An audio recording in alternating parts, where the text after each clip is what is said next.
नमस्कार, आप देख रहे हैं अपना प्रदेश उत्तर प्रदेश उत्तराखंड। मैं हूं आपके साथ पूजा मोहन पांडे। बुलेटिन की शुरुआत करेंगे मां के आशीर्वाद के साथ, क्योंकि नवरात्रि के महापर्व में आज छठा दिन है और आज का दिन बेहद खास होता है। सिद्धिदात्री का दिन है आज। उत्तराखंड भगवान शिव की भूमि है। माता सती के प्रयाण की साक्षी भी इसको माना जाता है। आपको बता दें कि ये वो जगह है जहां आज भी मां के अंश विद्यमान हैं। कहा जाता है कि जिन जिन जगहों पर माता सती के अंश गिरे वहां आज सिद्ध पीठ बने हुए हैं। भक्तों ने उन्हें महसूस किया है। एक खास रिपोर्ट देखिए।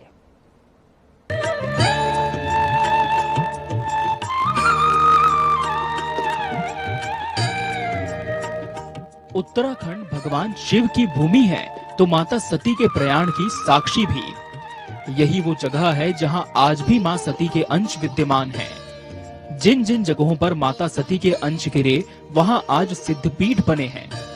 भक्तों ने उनकी शक्ति को महसूस भी किया है। सर हम हर साल लेके आते हैं सर, ये नवरात्रों पे हमेशा हम लेके आते हैं सर। जो भी मनोकामना पूरी वो भी मांगो सर वही मिल जाता है। जैसे कि आप सभी लोग जानते हैं कि डांटकाली एक माना हुआ मंदिर है, तो हम कुछ भी नई चीज लेते हैं तो हम सबसे पहले डांटकाली मंदिर ही आते हैं। हाँ जी सर, बिल्कुल एक पॉजिटिव सा वेव्स आते हैं जब नवरात्रे चलते हैं, तो बहुत अच्छा सा फीलिंग होता है कि अब माता के दिन आए, तो बहुत खुशी मिलती है। और कीर्तन होते हैं, भजन होते हैं, मंदिरों में इतनी भीड़ होती है, सब लोग जिनको भक्ति है वो लोग सभी लोग आते हैं। एक्चुअल में माता की कृपा हमेशा हमारे ऊपर रही है और हम हमेशा दर्शन करने के लिए आते हैं यहाँ पे। और हमारे साथ में किसी ने गाड़ी ली, नई गाड़ी, तो उस गाड़ी के साथ हम आए हैं यहाँ पे। मां काली का ऐसा ही चमत्कारी शक्तिपीठ है मां डाटकाली मंदिर, जो कि माता सती के 9 शक्तिपीठों में से एक है। मंदिर के निर्माण के पीछे भी एक अनोखी कहानी है। बताते हैं कि अंग्रेज जब दून घाटी में आ रहे थे तो यहाँ प्रवेश करने के लिए उन्हें सुरंग बनाने की जरूरत पड़ी। अंग्रेजों ने यहाँ सुरंग बनानी शुरू कर दी। इसी दौरान खुदाई करते वक्त मजदूरों को यहाँ से मां काली की मूर्ति मिली। मूर्ति निकलने के बाद जब अंग्रेज सुरंग निर्माण का काम करा रहे थे तो ये काम आगे नहीं बढ़ पाया। दरअसल मजदूर पूरा दिन खुदाई करने के बाद जब सो जाया करते थे तो सुबह उन्हें वो काम फिर से अधूरा मिलता था। कुल मिलाकर काम में लगातार अड़चने आ रही थी। मान्यता है कि एक रात मां काली ने एक अंग्रेज इंजीनियर को सपने में दर्शन दिए और उससे मंदिर बनवाने को कहा। इसके बाद सुरंग के पास ही मंदिर बनाया गया और वहां मां काली की मूर्ति स्थापना की गई। तब कहीं जाकर सुरंग बन पाई। गढ़वाली भाषा में सुरंग को डाट कहते हैं। यही वजह है कि इस मंदिर का नाम डाटकाली पड़ा। लोगों को माँ के ऊपर बड़ा आस्था है और ये माँ इस उत्तराखंड की इसी देवी है। पुराने काल से ही जब माँ के यहाँ दर्शन करते थे, सिंह द्वार से माँ के दर्शन करके ही लोग 4 धाम की यात्रा यहाँ से स्टार्ट करते थे। इसको यहाँ का सिंह द्वार भी कहा जाता था। और लोगों में बड़ी आस्था है, जो भी शुभ कार्य होता है वो माँ का शुभ कार्य, माँ का आशीर्वाद लिया जाता है। चाहे गाड़ी लेना है, जमीन लेनी है, शादी लेनी है, वो माँ के आशीर्वाद से ही पूरा होता है, क्योंकि यहाँ ये देवी यहाँ की इष्ट देवी मानी जाती है। मां डाटकाली के मंदिर को भगवान शिव की अर्धांगिनी माता सती का अंश माना गया है। ये मंदिर देहरादून से 14 किलोमीटर की दूरी पर उत्तर प्रदेश और उत्तराखंड की सीमा पर स्थित है। जो भी दून आता है या दून से जाता है वो मां डाटकाली का आशीर्वाद लेने के लिए उनके मंदिर के पास जरूर रुकता है।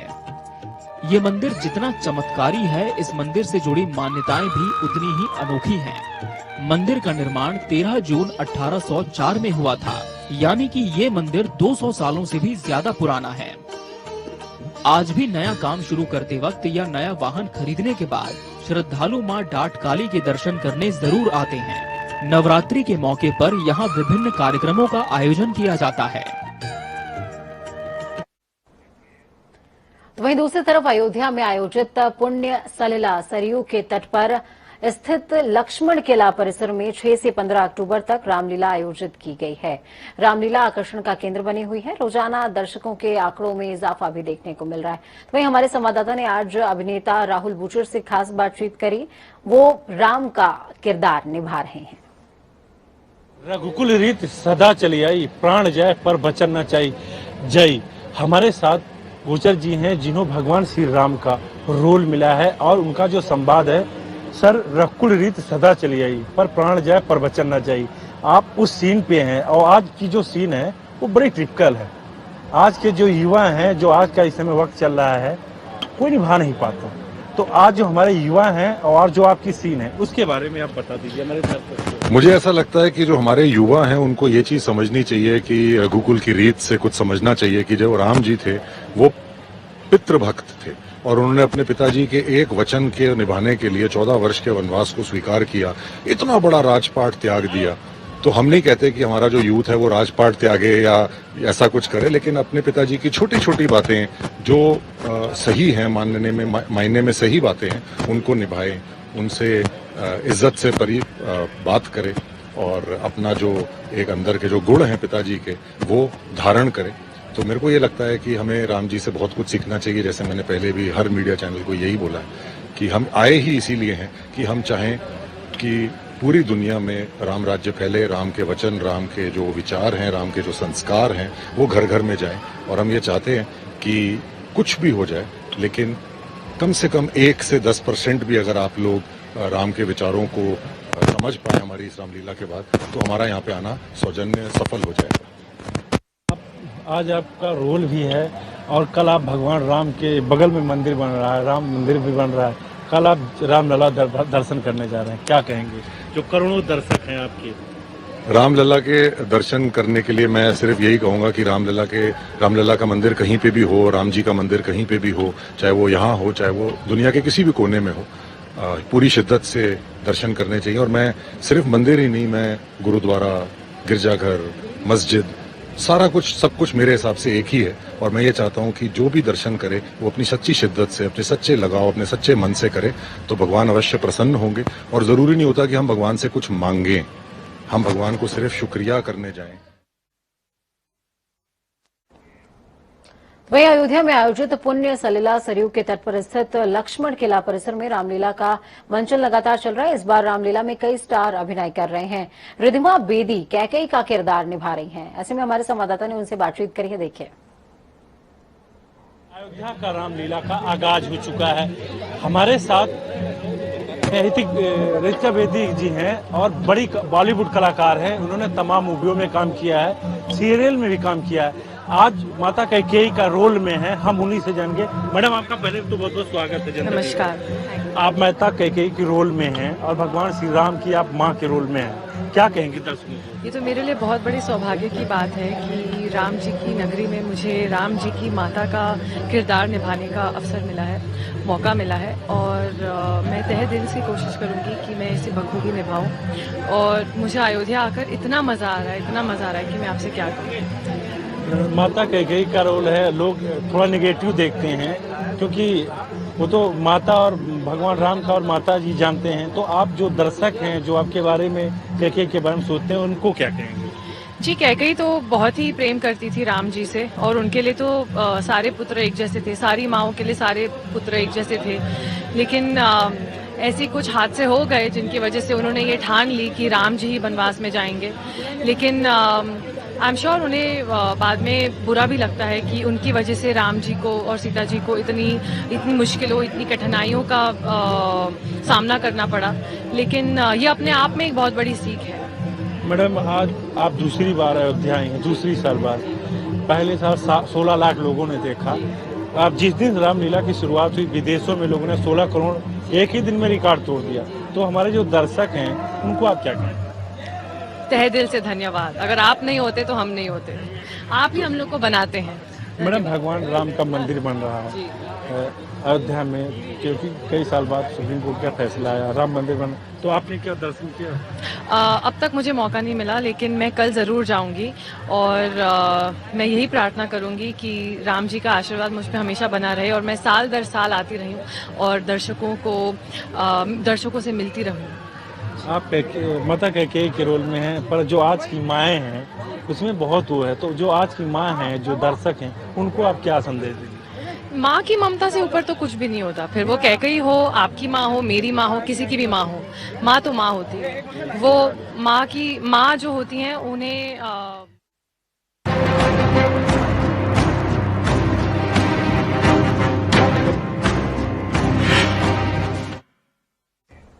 कोयले की किल्लत से उत्पादन नहीं बढ़ने के कारण उत्तर प्रदेश में बिजली का संकट बदस्तूर जारी है।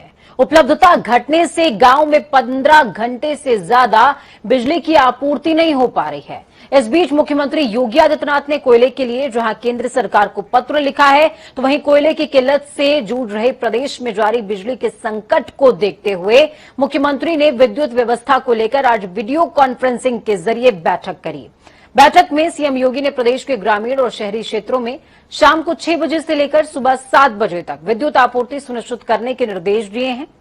ग्रामीण इलाकों में 48 और शहरी क्षेत्रों में 24 घंटों में खराब ट्रांसफार्मर्स को निर्धारित व्यवस्था के अनुसार बदला जाएगा। तो वहीं त्योहारों के समय में रात को निर्बाध आपूर्ति जरूर हो, इस बात को सुनिश्चित किया गया है इस मीटिंग के दौरान। चलिए, अनूप हमारे साथ ग्राउंड जीरो से जुड़ चुके हैं। लखनऊ से हमारे साथ अनूप जुड़े हुए हैं। अनूप, ये मीटिंग चली, मीटिंग में बहुत कुछ निकल करके सामने आया, लेकिन इस मीटिंग से पहले योगी आदित्यनाथ ने केंद्र सरकार को पत्र लिखा जिसमें कोयले की आपूर्ति का जिक्र किया गया है। और हो सकता है कि इसी पत्र के बाद श्रीकांत शर्मा ने मीटिंग भी की थी, पीसी की थी। उन्होंने कहा था कि बहुत जल्द आपूर्ति को सुनिश्चित कर दिया जाएगा। लेकिन मेरा पहले भी सवाल यही था, इस बार भी सवाल वही है कि कोयले की जो जगहें हैं वहां पर सरकार की तरफ से अभी पैसा पे नहीं किया गया है। यही वजह है कि जो स्टॉक है वो रिलीज नहीं हो रहा है। तो कब तक पेमेंट हो जाएगा? देखिए पूजा, आज जो बैठक बुलाई गई थी इसमें तमाम विषयों पर चर्चा हुई, चाहे वो पेमेंट के बारे की बात को हो या फिर जो समस्याएं खड़ी हो गई हैं। हालांकि इस लापरवाही बिजली विभाग की रही है इस मामले को लेकर के, क्योंकि जिस तरीके से नियमानुसार अगर बात करें पूजा, तो जो कोयले की खदान से दूर वाले जो प्लांट हैं उनमें कम से कम 1 महीने का वहां पर जो कोयले का वहां पर भंडारण होना चाहिए। जो नजदीक है उनके कम से कम 15 दिन का होना चाहिए। अब समस्या ये आ गई कि जब बिल्कुल खत्म हो गया, उत्तर प्रदेश में 8 यूनिट बंद हो गई, तब जाके सब बाहर खबरें आ गई कि बिजली की समस्या आ चुकी है। ऐसे में कहीं न कहीं विभाग की लापरवाही देखने को मिली है। आज पूरे मामले में मुख्यमंत्री योगी आदित्यनाथ लगातार जो अधिकारियों से संवाद बना रहे थे और खासकर बिजली विभाग के जो वो जिम्मेदार अफसर हैं उनसे संवाद बना रहे थे कि समस्या किसी प्रकार से है तो उस पर निपटा जाएगा। लेकिन जिस तरीके से ग्रामीण क्षेत्र में जो अघोषित कटौती हो रही थी या फिर शहरों क्षेत्र में शुरू हो चुकी थी, उसको लेकर सख्त निर्देश दिए गए हैं। हालांकि ग्रामीण क्षेत्र से लगा के जो खराब ट्रांसफार्मर थे उसकी भी लगातार शिकायतें मिल रही थी, तो उसको लेकर भी कहीं न कहीं सीएम ने आदेश दिया है कि निर्धारित समय जो पहले से निर्धारित किया गया है कि ग्रामीण क्षेत्र में 48 घंटे में ट्रांसफार्मर बदल जाना चाहिए और 24 घंटे में शहरी क्षेत्र में, तो कहीं न कहीं वो समस्याएं बरकरार हैं और इसके चलते कहीं न कहीं विभाग को लेकर सख्त निर्देश दिए गए हैं। ठीक है, बहुत शुक्रिया अनूप हमारे साथ जुड़ने के लिए, अहम जानकारी ग्राउंड जीरो से साझा करने के लिए। तो ये तमाम तरह के जिक्र हैं, तमाम तरह की बातें हैं, लेकिन सोचिए किसी सूबे के मुखिया को क्या ये नहीं पता होगा कि उसका सूबा और रोशनी का त्योहार आ रहा है और अंधेरे में डूबने जा रहा है। ये थोड़ा सा हास्यास्पद लगता है। खबरों में आगे बढ़ते हैं। समाजवादी पार्टी अध्यक्ष अखिलेश यादव अपनी विजय यात्रा के पहले चरण में 5 जिलों का दौरा करेंगे। उनकी रथ यात्रा मंगलवार को कानपुर के गंगा पुल से शुरू हो रही है। इसके बाद वो नौबस्ता होकर घाटमपुर के नवेली निगनाहट बिजली घर जाएगी, जहां पर जनसभा होने वाली है।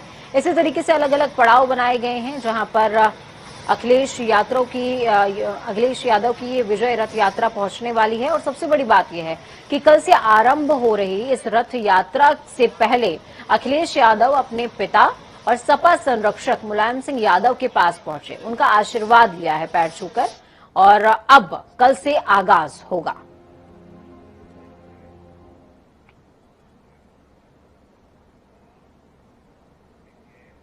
बहुजन समाजवादी पार्टी सुप्रीमो मायावती ने गौतम बुद्ध नगर में महिला के साथ हुई कथित सामूहिक बलात्कार की घटना को शर्मनाक बताया और आरोपियों के खिलाफ सख्त कानूनी कार्रवाई की मांग की है। मायावती ने ट्वीट करते हुए कहा कि जिला गौतम बुद्ध नगर में एक दलित महिला के साथ सामूहिक बलात्कार की घटना अति निंदनीय है, शर्मनाक है, दुखद है।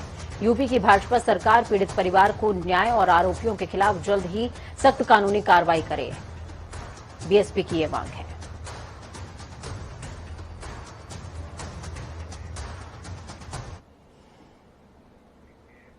लखनऊ में प्रियंका गांधी के नेतृत्व में हजारों की संख्या में कांग्रेसी कार्यकर्ता गांधी प्रतिमा स्थल पहुंचे। एक साथ नजर आए। कांग्रेस पार्टी के प्रदेश अध्यक्ष अजय कुमार लल्लू भी उनके साथ मौजूद थे। वहां पर कांग्रेस प्रभारी प्रियंका गांधी वाड्रा भी प्रतिमा स्थल पर मौजूद थी। आपको बता दें कि लखनऊ के हजरतगंज में जीपीओ पार्क प्रांगण में गांधी प्रतिमा के पास मौन व्रत पर प्रियंका गांधी बैठी नजर आई हैं, लेकिन उनका ये मौन बहुत कुछ बोल रहा था। उनके साथ प्रदेश और अखिल भारतीय कांग्रेस कमेटी के सदस्य, पार्टी के विधायक और सांसद भी मौजूद रहे, जो सभी केंद्रीय गृह राज्य मंत्री अजय मिश्र टेनी की बर्खास्तगी की मांग को लेकर मौन बनाए हुए थे। लखनऊ में प्रियंका गांधी के मौन व्रत कार्यक्रम को लेकर पुलिस काफी सजग भी नजर आई। हालांकि इसमें शोर नहीं था, किसी तरह का आक्रोश नहीं था, ये मौन था। लेकिन मौन के बीच में जो शब्द थे वो बोल रहे थे। तख्तियां आप देख सकते हैं, कांग्रेसियों के हाथ में तख्तियां हैं, उसमें लिखा हुआ है लड़ेंगे और जीतेंगे। कोयले की किल्लत का असर उत्तर प्रदेश की बिजली व्यवस्था पर भी नजर आने लगा है। यूपी में भी ब्लैकआउट का संकट गहरा रहा है। कोयले के स्टॉक में आई कमी का असर बिजली उत्पादन पर पड़ने लगा, तो वहीं एनटीपीसी की रायबरेली के ऊंचाहार पावर प्लांट से उत्पादन भी प्रभावित हुआ। बीती रात एनटीपीसी में एक और यूनिट बंद हो गई। कल ठप हुई यूनिट के बाद होने के कारण ओवरहॉलिंग बताई गई थी। 4 दिन पहले 500 मेगावाट की एक अन्य यूनिट बंद कर दी गई थी। वो यूनिट भी कोयले की कमी के चलते बंद होना बताया गया। हालांकि जीएम एनटीपीसी का साफ तौर पर कहना है कि कोयले की सप्लाई में सुधार हो रहा है और बताया जा रहा है कि 2 से 4 दिनों में यूनिट वापस से सुचारू हो जाएगी। कोल इंडिया का प्रोडक्शन पिकअप कर गया है, तो आज की डेट में हमारा टांडा का यूनिट भी वापस आ गया है बार पे, और दूसरा उच्चार का एक यूनिट हमने शटडाउन में बंद किया था, क्योंकि उसमें एक नियमित अवधि से हम लोग रिलायबिलिटी और एफिशिएंसी के लिए जो यूनिट शटडाउन करते हैं उससे वापस उसको रिस्टोर करना होता है। उसके लिए यूनिट 2 हमने अभी ओवरहालिंग पे लिया है, जो कि समय अवधि के हिसाब से होता है, और 6 नंबर यूनिट 2 दिन में हम चला देंगे। हमें कोल सप्लाई और इम्प्रूव हो रही है, डेली हमारा स्टॉक इम्प्रूव हो रहा है, तो 2 दिन के बाद हम लोग इस स्थिति में आ जाएंगे कि हम लोग यूनिट 6 भी चला दें। और दादरी के भी सभी यूनिट आज चल रहे हैं, और हम लोग की पूरी कोशिश है कि हम पावर इस फेस्टिवल सीजन में पूरी पावर आम पब्लिक को अनुभव उपलब्ध करा पाएं। उत्तराखंड में विधानसभा चुनाव से ठीक पहले सत्ताधारी बीजेपी को बड़ा झटका लगा। साल 2017 में विधानसभा चुनाव से अन पहले कांग्रेस से छोड़कर बीजेपी में आए यशपाल आर्य और उनके बेटे संजीव आर्य कांग्रेस में शामिल हो गए। कांग्रेस की सदस्यता लेकर दोनों नेताओं ने घर वापसी कर ली। दिल्ली में कांग्रेस के दफ्तर में ये सब कुछ हुआ। इस दौरान संगठन मंत्री केसी वेणुगोपाल, कांग्रेस प्रदेश अध्यक्ष गणेश गोंदियाल, पूर्व मुख्यमंत्री हरीश रावत और रणदीप सुरजेवाला मौजूद थे। साथ ही यशपाल आर्य के बेटे संजीव आर्य के साथ कांग्रेस में शामिल होने पर राजनीतिक गलियारों में चर्चा तेज होने लगी है। बीजेपी ने यशपाल आर्य के कांग्रेस में शामिल होने को देवेंद्र भसीन ने सामान्य प्रक्रिया करार दिया है। उनका साफ तौर पर कहना है कि राजनीति में जो जहां जाना चाहता है जा सकता है, दरवाजे खुले हैं। बीजेपी में सभी लोगों को पर्याप्त सम्मान मिला और अब कांग्रेस में चले गए हैं तो उनके अपने निजी कारण हो सकते हैं। अभी जो लोग पार्टी में हैं, हम उनको अपना ही कार्यकर्ता मानते हैं, हम उनको अपना वरिष्ठ नेता मानते हैं, और हमने देखा भी है कि उनमें से कई हमारे वरिष्ठ जो उस समय आए थे वो हमारी राष्ट्रीय कार्य समिति में विशेष आमंत्रित हो गए, उनमें से हमारी कोर कमेटी के सदस्य हो गए। तो इससे बड़ा सम्मान क्या होगा? तो इसलिए सम्मान में कहीं कमी नहीं है। कोई व्यक्तिगत कारण होंगे, कोई अन्य समीकरण होंगे, तो इसके बारे में वही लोग उत्तर दे सकते। वहीं कांग्रेस की प्रदेश प्रवक्ता सुजाता पॉल ने कहा कि आज बीजेपी से उनके विधायक मंत्री बीजेपी की बेरुखी के चलते बीजेपी छोड़कर कांग्रेस में आ गए हैं। साथ ही उन्होंने कहा कि आज युवा बेरोजगार है, लेकिन धामी सरकार ने मंत्रियों विधायकों की बात को अनदेखा किया, जिससे बीजेपी छोड़कर उनके नेता कांग्रेस में आ रहे हैं।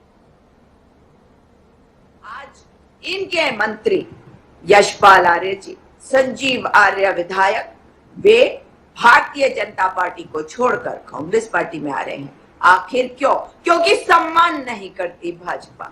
आज ये तो बता दो कि कह रहे थे कि हाउसफुल का बोर्ड लग गया, ये नहीं बताया कि अंदर तो सारी सीटें खाली है महोदय, अंदर सारी सीटें खाली हैं और लोग छोड़ के जा रहे हैं। कितनी तोड़ फोड़ कर लो, अब नहीं आने वाला झांसे में ना कोई नेता, कार्यकर्ता या जनता। प्रदेश में 2022 विधानसभा चुनाव नजदीक हैं, ऐसे में पार्टी पूरी तैयारी से जुटी हुई है। उत्तराखंड में आम आदमी पार्टी ने भी 2022 के विधानसभा चुनावों के लिए कमर कस ली। आम आदमी पार्टी ने आज 8 विधानसभा क्षेत्रों में प्रभारियों की घोषणा की है।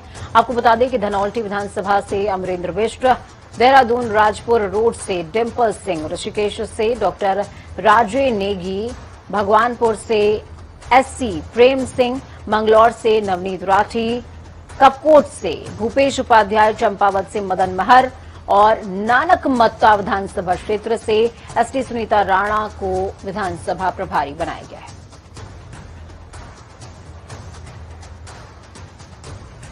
विधानसभा धनौल्टी से अमरेंद्र बिष्ट, राजपुर रोड से श्रीमती डिम्पल सिंह जो कि एससी कैटेगरी के लिए रिजर्व है सीट, ऋषिकेश से डॉक्टर राजे नेगी, भगवानपुर जो कि एससी रिजर्व है से श्री प्रेम सिंह, मंगलौर से श्री नवनीत राठी, कपकोट विधानसभा से जो हम प्रधानमंत्री गरीब कल्याण योजना के अन्न उत्सव का आयोजन किया गया। तो वहीं अन्न उत्सव में मुख्यमंत्री पुष्कर सिंह धामी ने बतौर मुख्य अतिथि योजना का शुभारंभ किया। साथ ही कार्यक्रम में खाद्य मंत्री बंशीधर भगत वर्चुअली जुड़े। इस दौरान मुख्यमंत्री पुष्कर सिंह धामी ने कई जिलों में प्रधानमंत्री गरीब कल्याण योजना का लाभ ले रहे लोगों से सीधा संवाद भी किया और लोगों की परेशानियों के बारे में भी पूछा था। देश के यशस्वी प्रधानमंत्री जी का मैं धन्यवाद करना चाहता हूं कि उन्होंने पूरे देश के अंदर गरीब कल्याण अन्न योजना जो गरीबों के लिए भरपेट भोजन की जो व्यवस्था की है, कोरोना महामारी में भी किसी को बिना भोजन के न रहना पड़े, हर किसी को भोजन मिले, उसके लिए उन्होंने व्यवस्था की है। आज हम लोगों ने यहाँ पर गरीब कल्याण अन्न योजना उत्तराखंड के अंदर उस योजना का एक प्रारंभ किया है, जिसमें हम 14 लाख राशन कार्ड धारकों को 5 किलो राशन प्रत्येक यूनिट राशन देंगे। राज्य सरकार के कार्यकाल को आज पूरे 100 दिन हो गए हैं। इस मौके पर मुख्यमंत्री पुष्कर सिंह धामी ने केंद्रीय नेतृत्व का धन्यवाद किया और कहा जो विश्वास केंद्रीय नेतृत्व ने उन पर जताया है उस पर वो खरा उतरने की पुरजोर कोशिश करेंगे। धामी ने कहा पूरे 100 दिन में उन्होंने जो भी घोषणाएं की हैं उन्हें धरातल पे उतारने का काम कर रहे हैं। साथ ही धामी ने कहा सरकार जनता के बीच में जाने का काम पूरी निष्ठा से कर रही है। तो वक्त यहाँ पर छोटे से ब्रेक का। ब्रेक के उस पार खबरों का सफर लगातार जारी रहेगा। बने रहिए जनता टीवी के साथ, क्योंकि हमें आपकी ताकत, अपना और अपनों का बहुत ज्यादा ख्याल रखें। नमस्कार।